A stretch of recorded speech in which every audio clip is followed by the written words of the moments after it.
दोस्तों आज के इस वीडियो में मैं आप सभी के लिए लेकर आया हूं आपके BSc second year fourth semester zoology के unit second application of genetic engineering से जुड़ा हुआ एक most important topic DNA vaccine.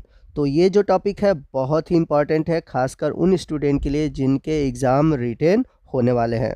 तो आज के इस वीडियो में सबसे पहले हम जानेंगे कि डीएनए वैक्सीन होता क्या है, डीएनए वैक्सीन कैसे काम करता है, इसके क्या बेनिफिट है, इसके क्या डिसएडवांटेज है। यानी कि डीएनए वैक्सीन से जुड़े हुए जितने इम्पॉर्टेंट टॉपिक हैं उन सभी टॉपिक को हम आज के इस वीडियो में डिस्कस करेंगे। तो वीडियो को आप ध्यान से देखिएगा और पूरा देखिएगा, कहीं भी वीडियो को स्किप मत कीजिएगा। तो आइए सबसे पहले समझते हैं कि डीएनए वैक्सीन होते क्या हैं। तो आपको बता दें, DNA vaccine is DNA sequence used as a vaccine. यानी कि डीएनए के ऐसे छोटे सीक्वेंस या फिर कह सकते हैं डीएनए स्टैंड जिनका यूज़ हम वैक्सीन के रूप में करते हैं, उन्हें हम डीएनए वैक्सीन कहते हैं। This DNA sequence code for antigenic protein of pathogen. यानी कि ये एक ऐसे डीएनए सीक्वेंस होते हैं जो कि किसी भी पैथोजन के लिए यानी कि किसी भी रोगजनक के लिए एक विशेष प्रकार की एंटीजेनिक प्रोटीन बनाते हैं। As this DNA inserted into cell it is translated to form antigenic protein. और जैसे ही यह डीएनए हमारे सेल में या फिर शरीर में जाता है, वैसे ही तुरंत ये क्या करता है कि एंटीजन प्रोटीन का ट्रांसलेशन करने लगता है। As this protein is foreign to cell, ये जो प्रोटीन होते हैं ये एक तरह से फॉरेन प्रोटीन होते हैं। So immune response raised against this protein.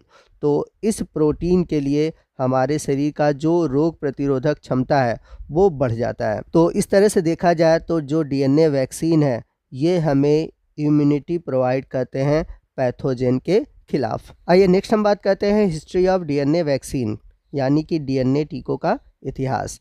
तो अगर हम इसके इतिहास को देखें तो 1983 में न्यूयॉर्क के स्वास्थ्य विभाग में एंजो पायलेटो और डेनिक पैनिकली ने सामान्य चेचक के टीकों को ऐसे टीकों में बदलने के लिए जेनेटिक इंजीनियरिंग का उपयोग करके रिकॉम्बिनेंट डीएनए टीकों का उत्पादन करने की रणनीति तैयार की, जो कि अन्य बीमारियों को रोकने में सक्षम हो सके।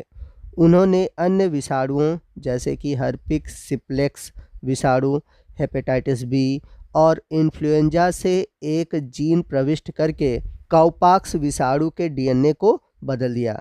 बाद में 1993 में मर्क रिसर्ची लेबोरेटरी में जेफरी उल्मर और उनके जो सहकर्मी थे, उन्होंने सबसे पहली बार प्रदर्शित किया कि फ्लूई एंटीजन को प्लाज्मिड डीएनए इनकोडिंग के साथ चूहों में प्रत्यक्ष इंजेक्शन से व अन्य जानवरों को इन्फ्लुएंजा वायरस के संक्रमण से बचाया जाए। सन 2016 में नेशनल इंस्टीट्यूट ऑफ हेल्थ ने मनुष्यों में जीका वायरस के लिए डीएनए वैक्सीन का मानव परीक्षण शुरू किया। तो इस अध्ययन में लगभग 18 से 35 वर्ष की आयु वर्ग के लगभग 120 विषयों को या कह सकते हैं रोगों को शामिल किया गया। इसके लिए बाद में अलग से इनोवियो फार्मास्यूटिकल्स और जीनवन लाइफ साइंस ने जीका और मियामी के लिए एक अलग डीएनए वैक्सीन का परीक्षण शुरू किया। एचआईवी को रोकने के लिए डीएनए टीकों के नैदानिक परीक्षण भी कुछ समय से चल रहे हैं और अगस्त 2021 में भारतीय अधिकारियों ने जीकोवीडी को भी कुछ आपातकालीन स्वीकृति दी है, जो कि कैंडिला हेल्थ केयर द्वारा विकसित किया गया है, जो कि कोविड-19 के खिलाफ दुनिया का सबसे पहला डीएनए वैक्सीन है।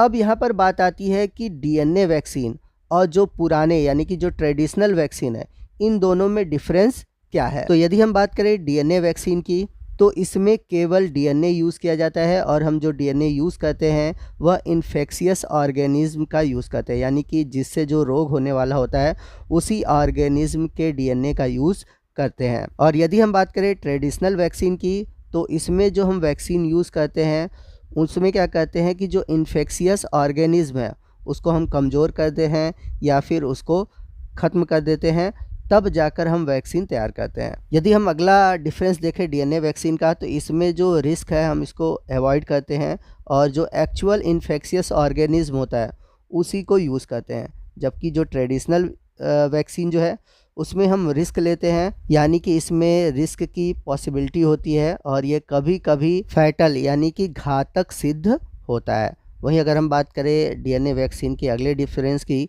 Provide both humoral and cell mediated immunity, यानी कि ये हार्मोनल और जो सेल मीडिएटेड इम्यूनिटी है उसको कंट्रोल करता है, जबकि जो ट्रेडिशनल वैक्सीन होता है ये केवल ह्यूमोरल इम्यूनिटी को प्रोवाइड करता है।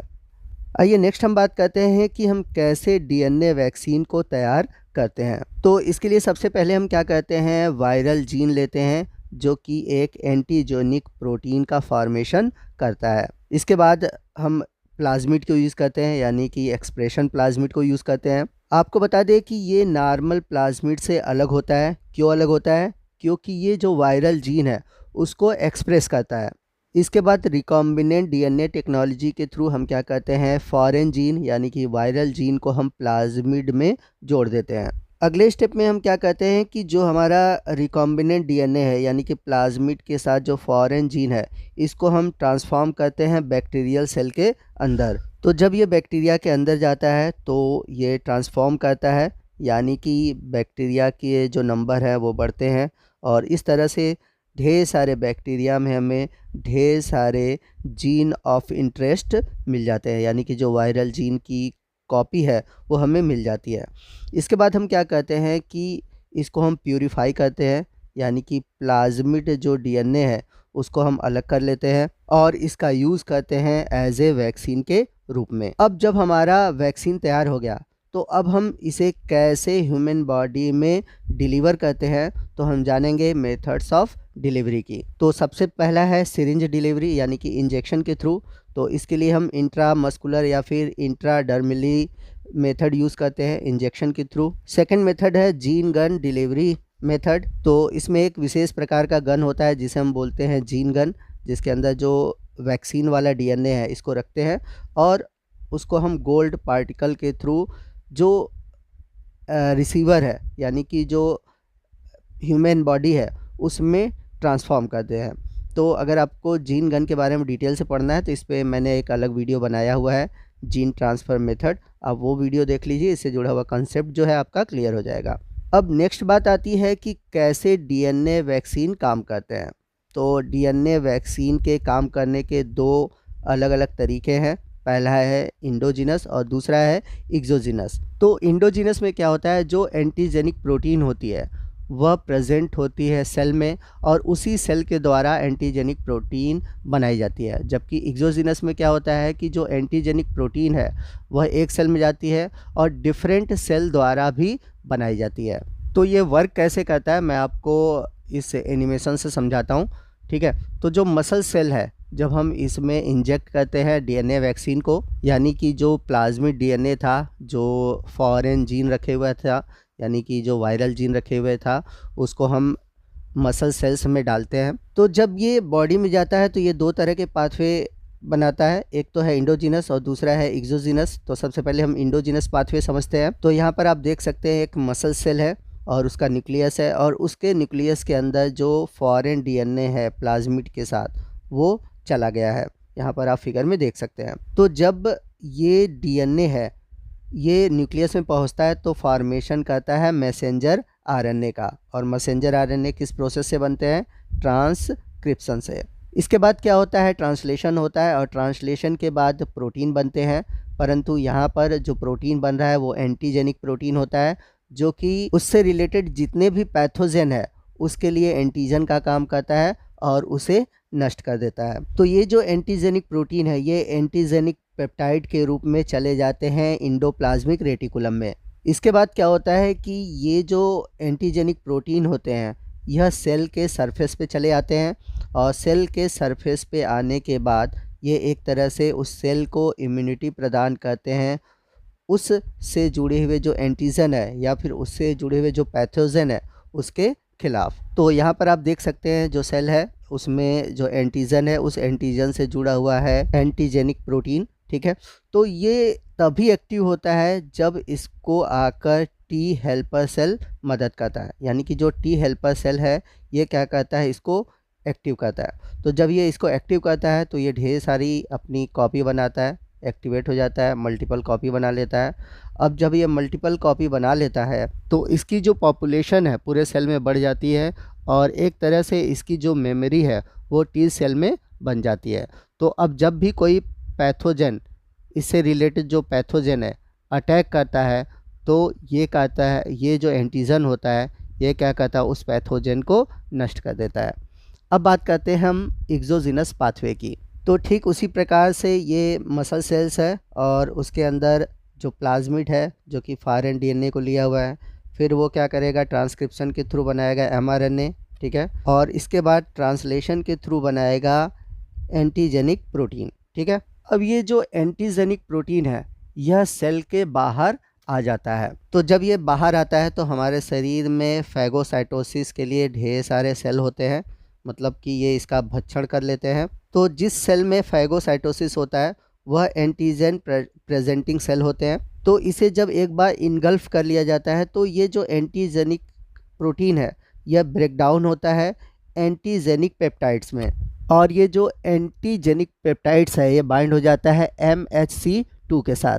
तो MHC का फुल फॉर्म क्या होता है आप हमें कमेंट करके बताएंगे।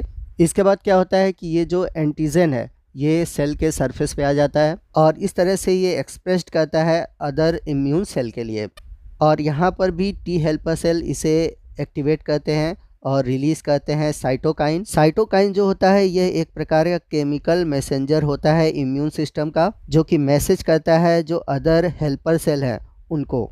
इस तरह से अल्टीमेटली क्या होता है कि जो बी सेल है वो एक्टिवेट हो जाते हैं। अब ये जो एक्टिवेटेड बी सेल हैं ये क्या करते हैं, मेमोरी बी सेल बनाते हैं, जो कि फ्यूचर में अगर इस तरह का कोई भी एंटीजन आता है वो उसको नष्ट कर देता है। और दूसरा बनाते हैं प्लाज्मा बी सेल, और ये जो प्लाज्मा बी सेल हैं ये बनाते हैं एंटीबॉडी, और ये जो एंटीबॉडी होते हैं ये क्या करते हैं, इस एंटीजन को चारों तरफ से घेर लेते हैं और इसके लिए मेमोरी एंटीबॉडीज़ बन जाते हैं। यानी कि फ्यूचर में कभी भी इस तरह का अगर एंटीजन हमारे बॉडी में प्रवेश करता है तो उसके लिए हमारे मेमोरी एंटीबॉडीज़ रहते हैं और ये क्या कहते हैं, इस एंटीजन को ख़त्म कर देते हैं। नेक्स्ट हम बात करते हैं कि डीएनए वैक्सीन के क्या क्या एडवांटेज है। तो ये क्या कहता है, हमारे शरीर में ह्यूमोरल और सेल मेडिएटेड इम्यूनिटी को बढ़ाता है, ठीक है। तो ह्यूमोरल क्या होता है, जो फ्लूइड कंटेंट होते हैं हमारे बॉडी में वो ह्यूमोरल है, और जो टी सेल है, बी सेल है, ठीक है, ये सभी सेल मेडिएटेड इम्यूनिटी है। तो इन दोनों को ये क्या कहता है, बढ़ा देता है। दूसरा, ये फोकस करता है एंटीजन पे, यानी कि जो मेन एंटीजन है उसी को नष्ट करता है। कहने का मतलब ये है कि इसका निर्माण जिसके लिए हुआ है सिर्फ वह उसी एंटीजन को ख़त्म करता है। थर्ड है, ये बहुत लंबे समय तक हमारे इम्यूनिटी को बढ़ाए रखता है। और सबसे बड़ा एडवांटेज है, इसे रेफ्रिजरेशन की ज़रूरत नहीं पड़ती। जनरली जो ट्रेडिशनल वैक्सीन होते हैं उन्हें रेफ्रिजरेशन की ज़रूरत होती है, ठीक है, और ये एक तरह से स्टेबल होते हैं स्टोरेज के लिए। अब बात करते हैं इसके डिसएडवांटेज की। तो डीएनए वैक्सीन का क्या डिसएडवांटेज है, तो ये लिमिटेड होते हैं प्रोटीन इम्यूनोजेन के लिए।